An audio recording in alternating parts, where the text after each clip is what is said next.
Vous donnons la parole. Madame, messieurs les membres du jury, à la question « Faut-il chercher à midi à 14 h ?» la réponse ne semble pas évidente. Comme tout bon juriste que nous sommes, pour répondre à une question existentielle et complexe, il est nécessaire de retourner à ses fondements. En ce jour de janvier, Gaëlle, ma collègue, et moi-même, par l'intermédiaire de ma voix, allons essayer d'expliciter notre réflexion qui nous amènera, je l'espère, à bon port. Pour cela, nous n'avons pas hésité à braver vent et marée pour essayer de vous rapporter une réponse à la question que tout le monde se pose. Qui est le grand? Qui est le vrai? Qui est le créateur de l'expression « Il ne faut pas chercher midi à 14 h ». Mesdames, Messieurs les membres du jury, devant vous, grâce à notre capacité, comme le disent nos amis les Bulgares, chercher le veau sous le taureau, nous allons tenter de vous révéler l'identité de l'être auquel on doit cette expression. Chercher midi à 14 h, c'est avoir le choix, l'arbitrage de décider, de chercher, sans même forcément trouver. La personne étant à l'initiative de cette expression est une personne libre et vagabonde. Celle-ci ne peut être sous la contrainte d'un quelconque ordre social ou politique qui viendrait altérer sa liberté d'expression et de pensée. Les habitants d'un pays vivant sous une dictature ne peuvent chercher 5 pattes à un chat, ne peuvent chercher l'œuf sous le coq, bref, ne peuvent chercher midi à 14 h. Car leur pensée est dirigée par un seul être humain, lui-même limité par sa folie. Alors si l'expression n'a pas pu être créée par un dictateur ou un opprimé, il est logique que celle-ci fût pensée par un homme libre. L'homme libre pense librement et aime explorer ses limites physiques mais également intellectuelles. La curiosité est l'un des facteurs fondamentaux pour pouvoir chercher midi à 14 h. Pour tenter de trouver midi dans 14 h, il faut avoir conscience que quelque chose peut exister hors des limites qui sont déjà tracées. Et cela doit susciter notre curiosité. Si le créateur de cette expression est forcément un homme libre, il ne peut certainement pas être un horloger. S'il est pour eux évident qu'il est impossible de trouver midi à 14 h, ils n'ont pas pu recommander de ne pas chercher. Si nous imaginons un cadran, avec au sommet ce repère intangible, ce 12, et que nous avançons notre regard, non pas d'un cran plus loin, mais de 2 crans plus loin, nous tombons sur ce 2, si maigre, représentant notre 14 h. Et nos yeux, ne nous trahissant pas, il nous apparaît impossible que midi soit à 14 h ou 14 h à midi. Ils ne sont pas aux mêmes endroits et ne peuvent bouger. Ce qui est là, ce qui est là-bas n'est pas là. Matériellement, sur ce cadran, on ne peut pas trouver midi à 14 h. Mais bien sûr, on peut toujours continuer de le chercher et faire plaisir à nos horlogers en regardant inlassablement ces cadrans ou en achetant de nouveau avec l'espoir que quelque chose change enfin. Les horlogers ne peuvent donc que nous inciter à chercher midi à 14 h et non l'inverse. Mais alors, qui peut en être l'auteur? Serait-ce les scientifiques, ces savants fous qui nous diraient de ne pas chercher midi à 14 h, de ne pas chercher de problème là où il n'y en a pas? La réponse semble évidente. La moindre chose, le moindre élément qui compose notre monde est source de questions, de raisonnements, de tests, de démonstrations, d'expériences, de modélisation, de confrontation, de nouvelles démonstrations, et ce jusqu'à n'en plus finir.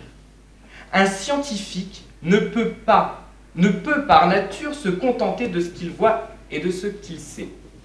Le scientifique ne voit rien de simple, rien d'évident. Rien n'est là par hasard, tout a son explication. Alors s'il n'est pas le créateur de cette expression, il en est l'illustration parfaite.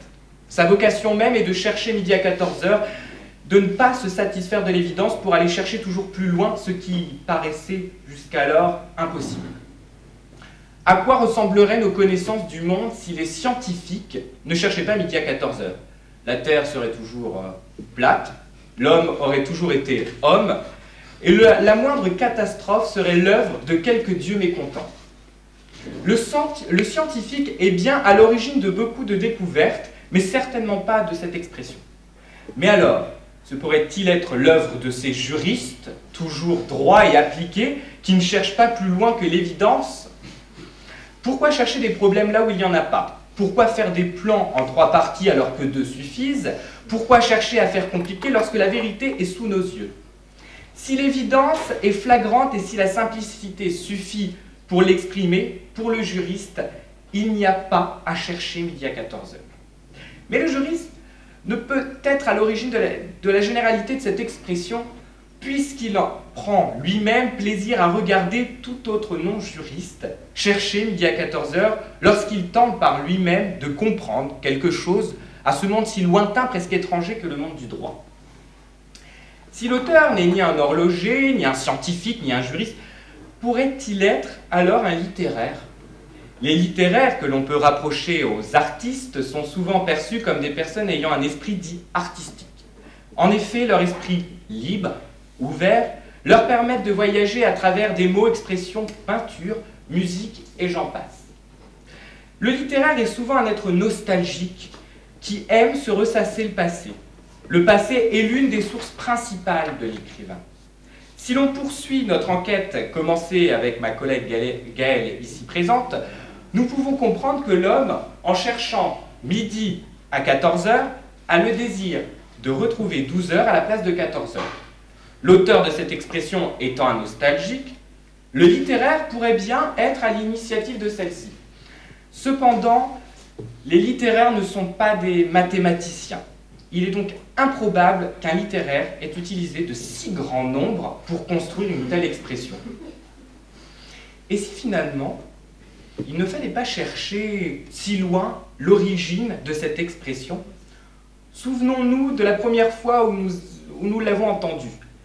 N'étions-nous pas alors tous des êtres innocents, pleins de malice et d'entrain?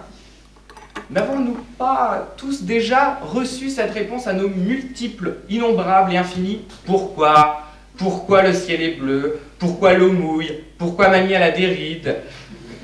Et d'avoir pour réponse « parce que, et encore parce que, arrête de chercher midi à 14 h. » Alors, seraient-ce nos parents, ces bons pères et mères de famille exténués par tant de questions auxquelles ils ne savent répondre, qui auraient, pour se débarrasser de ces petites têtes pensantes, inventé cette expression incompréhensible pour quiconque qui ne saurait même pas lire l'heure?